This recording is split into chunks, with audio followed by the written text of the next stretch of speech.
5 minutes, please. Thank you, Presiding Officer. I am very pleased to open this brief debate on the Border Security, Asylum and Immigration Bill to rectify and oversight.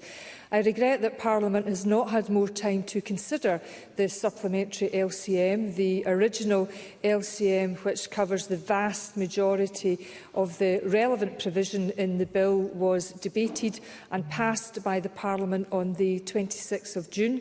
However, it has since become apparent that clause 53(6) should have been included in the original LCM and motion. Since the omission became apparent, officials have worked to develop a supplementary LCM covering the oversight. This was lodged on the 4th of November. While I accept that this is far from optimal, I am grateful to the convener of the Criminal Justice Committee for suspending the committee's standing orders to allow this debate to proceed and provide Parliament with the opportunity to consider the motion on legislative consent before the bill reaches its final form. Clause 53(6) amends Clause 25(1) of the Serious Crime Act 2007 by inserting the words, I quote, or an interim serious crime prevention order, close quote, after, I quote, order.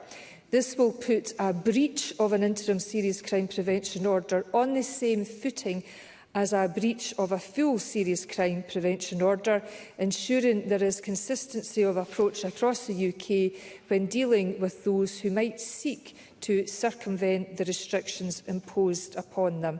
It is important and indeed imperative to support the extension of clause 53(6) to Scotland in order to prevent criminals attempting to get round the conditions of an interim serious crime prevention order simply by moving jurisdiction.